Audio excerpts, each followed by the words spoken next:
अब इस पूरी चर्चा में एक शब्द आपके कानों में बार बार सुनाई पड़ रहा होगा, टैरिफ टैरिफ टैरिफ। जो लोग नहीं जानते टैरिफ क्या होता है, उन्हें आगे बढ़ने से पहले हम टैरिफ का मतलब समझा देते हैं। टैरिफ का मतलब होता है आयात शुल्क, यानी जब आप कोई देश दूसरे देश से सामान खरीदता है तो उस पर कुछ टैक्स लगता है। मान लीजिए 10 लाख का हीरा है, 25% टैरिफ लगा, तो अब वो अमेरिका में 12.5 लाख का बिकेगा। अमेरिका से जब भी कोई सामान हम खरीदते हैं या वो हमसे खरीदते हैं तो उस पर टैक्स लगता है। उसी तरह भारत का सामान जब अमेरिका पहुंचता है तो अमेरिका भारतीय सामान पर टैक्स लगाता है। अब डोनाल्ड ट्रंप साहब ने 25% टैरिफ का ऐलान किया है। ट्रंप का यह कहना है कि भारत अमेरिकी सामानों पर बहुत ज्यादा टैरिफ वसूलता है, जबकि अमेरिका भारतीय सामानों पर कम टैक्स लगाता है। रूस से हमारे रिश्ते हैं, ईरान से रिश्ते हैं, इसलिए हम महंगा कर रहे हैं। भारत की तरफ से दरअसल बड़ी संख्या में दवाएं, जेनरिक दवाइयां, जिनको लेकर हमने कचहरी में शुरुआत में स्टोरी की थी, वो जाती है अमेरिका। इसके अलावा अमेरिका जो भी सामान अब जाते हैं उन पर 25% टैक्स वसूला जाता है।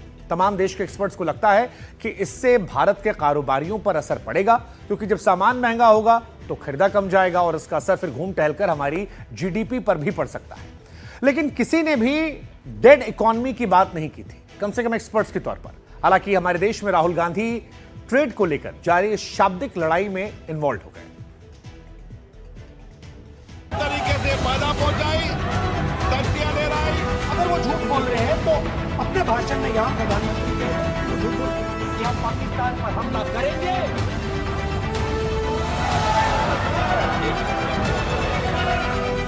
अमेरिकी राष्ट्रपति ट्रंप कब क्या कह जाएं कोई नहीं जानता, लेकिन बात देश की इकोनॉमी को लेकर की गई और इस पर सियासत परवान चढ़ गई। कांग्रेस के सांसद राहुल गांधी ने भारत की अर्थव्यवस्था को डेड कहने वाले ट्रंप के बयान का सपोर्ट शुरू कर दिया। He's right. I mean, everybody knows this, except the Prime Minister and the Finance Minister. Everybody knows that the Indian economy is a dead economy. I'm glad that President Trump has stated a fact. Bharat की अर्थव्यवस्था पर Trump की आपत्तिजनक टिप्पणी से राहुल गांधी को खुशी, लेकिन जिस वक्त भारत ट्रेड डील की पेचीदगियां सुलझाने में उलझा है, उस वक्त राहुल की तरफ से किए गए इस इजहार ने सियासत का फ्लडगेट खोल दिया। कांग्रेस के सहयोगियों ने क्या कहा ये भी बताएंगे, लेकिन उससे पहले दिखाते हैं खुद कांग्रेस के सांसद क्या कहते हैं। ट्रंप का ये कहना है कि भारत और रूस की इकोनॉमी डेड है, एकदम गलत बात है। ट्रंप के जिस बयान से राहुल सहमति जता रहे थे, जिस बयान पर वो खुशी जता रहे थे, कांग्रेस सांसद राजीव शुक्ला ने उसी से असहमति जता दी। इसके बाद आगे बढ़े तो देश में आर्थिक सुधारों के लिए जितना क्रेडिट मनमोहन सिंह की सरकार को दिया, उतना ही क्रेडिट मोदी सरकार को भी दे दिया और लगे हाथ ये भी बोल दिया कि ट्रंप गलतफहमी में जी रहे हैं।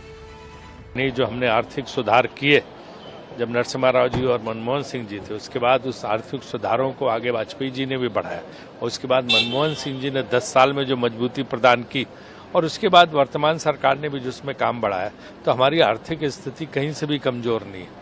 तो इसलिए हम आर्थिक रूप से कोई हमें कहे कि हमें खत्म कर देगा, उसकी गलतफहमी है। तो ट्रंप की गलतफहमी जी रहा। ट्रंप के कमेंट पर कांग्रेस के भीतर से निकली इन टिप्पणियों ने बता दिया कि सियासत के संगीत का विवादी सुर फूट चुका है। इसे ऊंचाई दी कार्ति चिदम्बरम ने। राहुल गांधी ट्रंप की बातों से खुश थे, लेकिन कार्ति ने इशारों इशारों में ट्रंप की डिप्लोमेसी पर ही सवाल उठा दिए। Trump is not a conventional politician, so normal niceties of diplomacy, normal protocols of diplomacy, normal rules of intergovernmental relationships don't work. He is very unorthodox and we should just let him be as it is, and sober negotiations will yield results. अब जो रही सही कमी थी वो India alliance में शामिल उद्धव ठाकरे की शिवसेना ने पूरी कर दी। पार्टी की सांसद प्रियंका चतुर्वेदी ने सोशल प्लेटफॉर्म एक्स पर लिखा, भारत में आर्थिक चुनौतियां हैं, हाँ, लेकिन आर्थिक चुनौतियां अर्थव्यवस्था की मौत नहीं होती। स्पष्ट रूप से ये सौदा करने के लिए गढ़ा गया बयान है। मैं चाहती हूं कि अब एक रेड लाइन ड्रॉ हो, जहां पर हमारी सरकार क्लियरली उनकी सरकार से कहे कि लगातार प्रेसिडेंट का ये कहना सही नहीं है। और आज जो यूनिलैटरली ट्रेड टैरिफ अनाउंस किया है, जब ट्रेड डील चल रही है, ये ट्रेड टैरिफ अनाउंस कर दिया है और किस शब्दों में उन्होंने ये अनाउंसमेंट किया है, ये दुर्भाग्यपूर्ण है। सरकार की नीतियों की आलोचना करना विपक्ष का काम है। शायद राहुल भी यही धर्म निभा रहे थे, लेकिन उनके बयान पर उनकी पार्टी और उनके साथियों की तरफ से जिस तरह के कमेंट्स आए, उससे तो यही लगता है कि राजनीति में बयान के तीर कभी कभी मुसीबत की वजह भी बन सकते हैं। अपना एक दशक जो भारत को बर्बाद करने वाला था, जिसने भारत को डेड कर दिया था, पिछाड़ दिया था, उस पर राहुल गांधी जी टिप्पणी नहीं करते। भारतीय जनता पार्टी की 11 साल की सरकार के बाद भी ये सुनना पड़ रहा है हमें। हमारे प्रधानमंत्री जी अमेरिका के राष्ट्रपति जी के लिए वोट मांग के आए थे। हो सकता है कुछ जो बड़ी अपने को बड़ा देश कहते हो, बड़ी ताकत कहते हो, उनको ये सूट ना कर रहा हो कि पूरी दुनिया जो है वो इस आर्थिक तंगी और मंदी में धाराशायी हो गई। भारत कैसे जो है वो परवान चढ़ रहा था। मोदी जी हर जगह जाते हैं, पूरी दुनिया में घूमते हैं, दोस्ती करते हैं लोगों के साथ और फिर हमें ये मिलता है। ये भारत और अमेरिका के रिश्ते में एक नई गिरावट हम देख रहे हैं।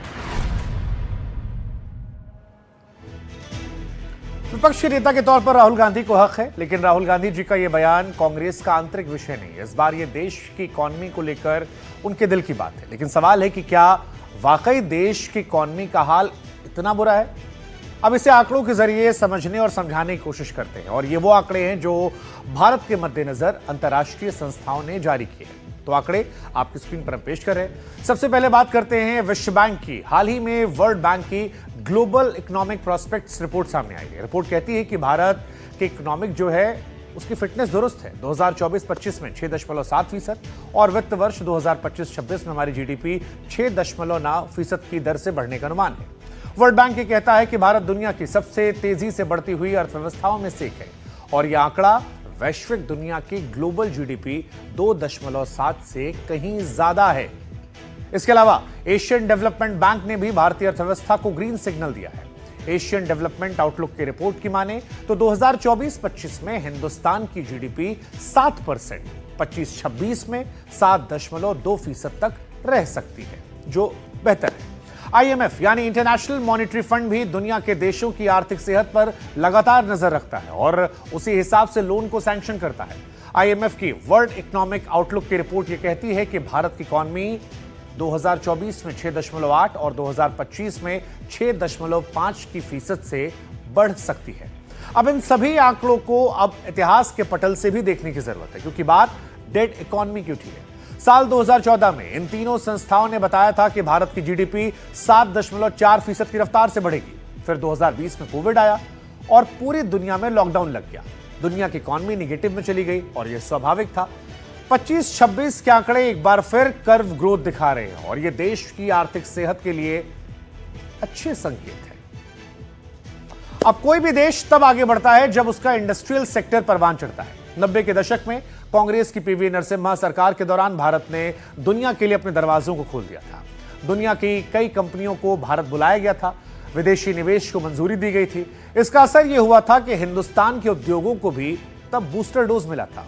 छोटे छोटे उद्योग के साथ जो मझले उद्योग थे वो भी अंगड़ाई लेने लगे थे, और आज वही उद्योग हमारे देश की जान है। घरेलू उत्पाद के साथ निर्यात और रोजगार में योगदान देते हैं। इन्हें इकॉनमी की रीढ़ भी कह सकते हैं।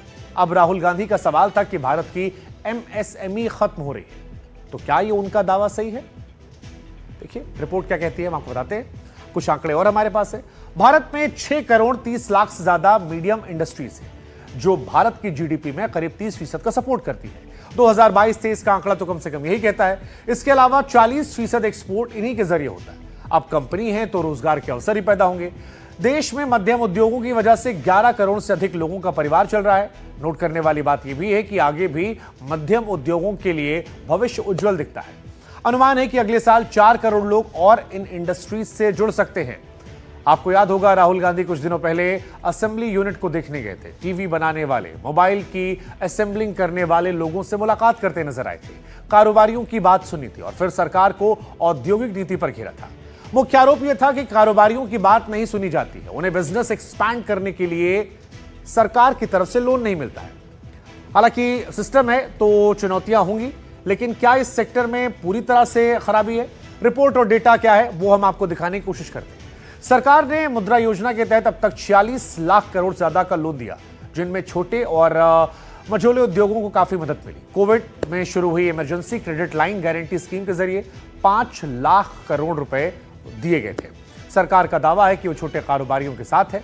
हालांकि राहुल गांधी इससे इत्तेफाक नहीं रखते। उनका यह मानना है कि देश की असेंबली लाइन खराब है। हालांकि एक और रिपोर्ट कहती है कि भारत 2025 की दूसरी तिमाही में अमेरिका को स्मार्टफोन सप्लाई करने वाला सबसे बड़ा देश बन गया। सवाल यह कि मध्यम उद्योगों को लेकर सरकार को और क्या करना चाहिए, इन्हें कैसे और ज्यादा मजबूत बनाया सकता है, एक्सपर्ट्स क्या कहते हैं, सुनाते हैं आपको। प्रधानमंत्री नरेंद्र मोदी जी के नेतृत्व में जिस प्रकार से पिछले 11 वर्षों में भारत की अर्थव्यवस्था ने प्रगति की है, फिर चाहे वो स्टार्टअप इकोसिस्टम हो, फिर चाहे वो डिजिटल पेमेंट का लैंडस्केप हो, या वो मोबाइल की टेलीफोन जर्नी हो, डिजिटल टेक्नोलॉजी हो, या कोई भी फील्ड हो, चाहे वो स्पेस ही क्यों ना हो, हर फील्ड में भारत ने तरक्की की है। और ये बात इंटरनेशनल एजेंसीज, चाहे वो IMF हो, चाहे वर्ल्ड बैंक हो, चाहे ADB हो, सब ने इस बात को कहा है। भारत की इकोनॉमी डेड नहीं है। भारत आज पूरे ग्लोब में इकोनॉमिक पावर हाउस बनकर के उभरा है। इधर राहुल गांधी साहब की तरफ से किसानों की हालत को लेकर भी आवाज उठी। भारत कृषि प्रधान देश है। देश की 50% से ज्यादा आबादी आज भी गांवों में रहती है।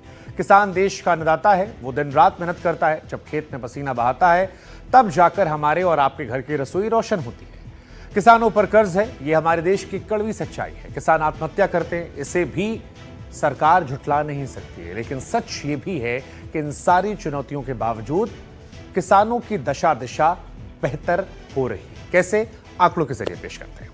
2014-15 में देश में 2520 लाख मैट्रिक टन से ज्यादा कृषि उत्पाद था, जो अब 3500 लाख मैट्रिक टन से ज्यादा होने का अनुमान है, यानी 1000 लाख मैट्रिक टन ज्यादा। सरकार यह दावा करती है कि वो किसानों की आर्थिक सेहत को सुधार रही है। इसी के तहत PM किसान योजना की शुरुआत की गई, जिसमें 11 करोड़ किसानों के अकाउंट में 3,20,000 करोड़ ट्रांसफर किए गए। दरअसल मोदी सरकार की प्रधानमंत्री किसान सम्मान निधि योजना छोटे और सीमांत किसानों के लिए है। इनमें साल में 2-2 हजार रुपए की 3 किश्त यानी 6,000 रुपए उनके खाते में जाते हैं। प्रधानमंत्री फसल बीमा योजना का मकसद फसल को होने वाले नुकसान से किसानों का वित्तीय सुरक्षा प्रदान करना है। प्रधानमंत्री कृषि सिंचाई योजना की बात की जाए तो वहां भी सिंचाई प्रणाली में सुधार और पानी के उद्योगों को बढ़ाने के लिए है। किसान क्रेडिट कार्ड है, जिसमें खेती के लिए किसानों को लोन मिलने की बात है। इसके अलावा सॉइल हेल्थ कार्ड स्कीम, राष्ट्रीय कृषि बाजार, प्रधानमंत्री किसान मान धन योजना, परंपरागत कृषि विकास योजना, प्रधानमंत्री कुसुम योजना भी किसानों की बेहतरी के लिए है। सरकार ये कह रही है कि हम किसानों के साथ हैं, लेकिन सच ये भी है कि अभी भी किसानों को कई तरह की परेशानियां हैं। सरकार को इस तरफ और क्या क्या काम करने चाहिए, इस सवाल को लेकर हमने कृषि विशेषज्ञों से बात की, ताकि किसानों के दिन कैसे अच्छे आए। जरा सुनिए। MSP का मतलब ये नहीं होता कि सरकार खरीदे, एक गारंटी दे दे कि इससे कम कोई नहीं होगा। जैसे आपने चीनी मिल मालिकों को गारंटी दी है कि चीनी इस रेट से कम नहीं बिकेगी, MSP की गारंटी है। वहाँ पेट्रोलियम है, हर चीज़ के अंदर जो है आपने गारंटी दी है कि इससे कम कोई खरीद नहीं सकता या बेच नहीं सकता। आज भी अगर MSP पे अगर मिनिमम धान के ऊपर 500 रुपये का फ़र्क आता है 2300 के बदले, अगर वो बिकता है, सपोज वो बिकता है 1700-1800 में, 600-700 का कम होता है, 500 का कम होता है, तो 20 क्विंटल कम से कम होता है धान निकलता है एक एकड़ में, तो 10,000 का फ़र्क पड़ गया। तो कुछ नहीं तो इकोनॉमी के लिए 10,000 रुपये एकड़ का फ़र्क मतलब यह है कि धान पूरे देश में लगता है और 2-3 लाख करोड़ का आराम से फ़र्क पड़ता है। इसलिए 5 ट्रिलियन इकोनॉमी की जो सरकार बात करती है वो तभी अचीव कर सकते हो जब किसान को उसका पैसा मिले, उसका हक मिले। फिलहाल कचहरी में वक्त अभी एक छोटे से ब्रेक का है। आगे आपको असदुद्दीन ओवैसी का एक्सक्लूसिव इंटरव्यू दिखाएंगे। बने रहिए NDTV के साथ।